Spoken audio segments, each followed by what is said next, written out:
তো guys welcome to Rahul's world. যে হারে গরমকাল আসার আগেই শরীর থেকে ঘাম ঝরছে, আমের শরবত জুস না খেলে যেন গলায় তৃপ্তিই আসছে না। বর্ধমান নাম নিশ্চয়ই সবাই শুনেছো, বর্ধমানের টাউন হলও কম বেশি চেনো। টাউন হলের ঠিক পাশে এই মকটেলের দোকান। মকটেল কেন বললাম, এখানে ভার্জিন ম্যাঙ্গো জুস পাওয়া যাচ্ছে। এ কি ভার্জিন কেন বলা হচ্ছে তো তোমরা নিজেরাই শুনে নাও। ভার্জিন মজিদ এগুলো, এটা হচ্ছে সিঙ্গেল ছেলে সিঙ্গেল মেয়েদের জন্য বেস্ট, খুবই বেস্ট, খুবই বেস্ট, একদম দারুণ। ওকে, তো গাইস তোমরা নিশ্চয়ই বুঝতে পেরে গেছো কেন ভার্জিন বলা হয়। ভার্জিন বলার কারণটা তো এই ম্যাঙ্গো মিল্কটা কি করে তৈরি হচ্ছে তার প্রসেসটাও একটু দেখে নি।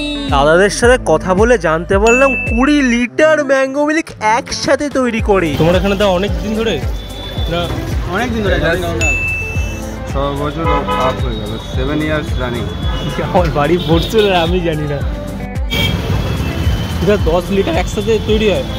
এইভাবে ভালো করে দুধটা বরফের সাথে করে মিক্সিং করা হচ্ছে। এরপরে চলে যাচ্ছে এখানে স্পেশাল রসনা। এটা কি যাচ্ছে তো? আচ্ছা, রসনা বাড়িতে আম গুলে খাই রসনা দিয়ে, সেরকম এটাই সেম প্রসেস।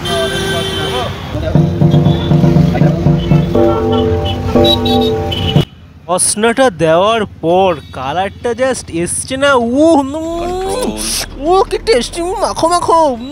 ফাইনালি রেডি হয়ে গেছে আমাদের ম্যাঙ্গো মিল্ক, অনলি 15 রুপিস।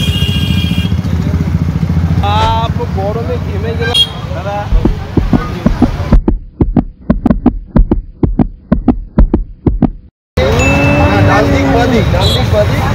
কি খেতে রে, দারুণ খেতে তো।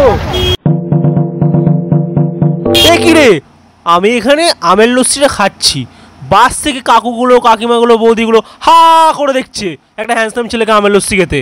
হ্যান্ডসাম ছেলে দেখুন নেই কখনো। গোটা গোটা আমের স্লাইস পাচ্ছি।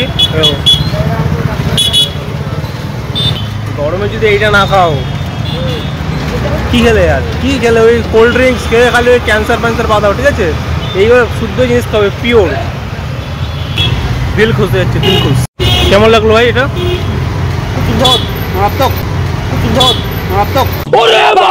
তো গাইস জানি তোমাদেরও লোভ লাগছে, তোমরাও এই ম্যাঙ্গো শেকটা খেতে চাও। তোমাদের বর্ধমান স্টেশনে ফার্স্ট নামতে হবে, টোটোয় চাপবে, বলবে যে town hall, Bardhaman town hall, Arjun gate, এগুলো বলবে। তো টাউন হলের পাশেই অবস্থিত এই দোকানে একবার তোমরা যদি না খাও এই গরমে, তাহলে তো তোমাদের গরমটাই বৃথা হয়ে গেল। প্লিজ একবার খেও। তাহলে কালকে তাই তোমার অ্যাপেল যেটা আছে, অ্যাপেল মিলে তো কালকে ট্রাই করবো। আসছি দাদা। হ্যাঁ।